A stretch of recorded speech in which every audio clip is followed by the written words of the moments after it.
Hello बच्चों। इस question में हमें एक ये डायग्राम दिया है जिसमें बताया गया है कि एक मैग्नेट है। वो ऐसे नीचे इनवर्ड या कॉइल के अंदर जा रहा है डाउनवर्ड डायरेक्शन में।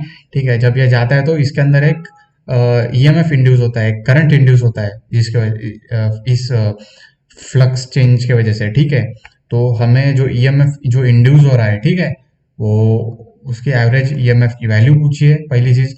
और जो यहाँ करंट इंड्यूस होगा, ठीक है, अब ईएमएफ इंड्यूस होगा तो करंट भी ऑब्वियसली बात है जो प्रोड्यूस होगा, तो वो करंट का जो डायरेक्शन होगा वो क्या होगा पूछा है, क्लॉकवाइज या एंटी क्लॉकवाइज। ठीक है, तो दूसरा जो पार्ट पूछा है वो डायरेक्शन पूछा है। ठीक है, देखो हम यहाँ उसका जो सेकंड पार्ट है हम उसे डायरेक्टली सॉल्व कर सकते हैं बिना कुछ न्यूमेरिकल वगैरह किए बिना। ठीक है, अब यहाँ देख सकते हैं हम ये जो फ्लक्स की वैल्यू है जो 0.35 से लेके 0.85, ठीक है, उसमें चेंज हो रही है। ठीक है, इसका मतलब क्या हो रही है, इंक्रीज हो रही है।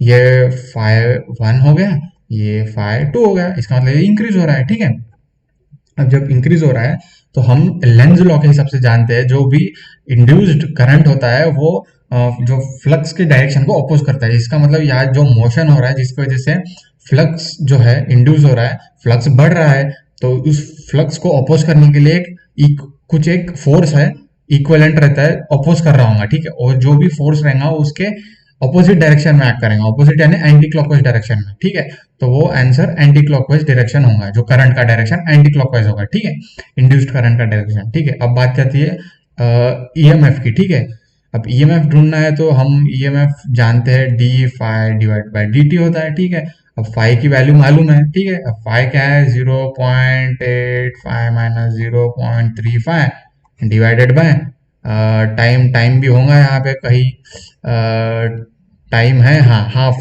ठीक है, हाफ यानी 0.5। ठीक है, अब इसको जब हम सॉल्व कर देंगे तो ये क्या है, 0.85 0.35 गया तो बचा 5, 0.5 divided by 0.5 is equal to 1।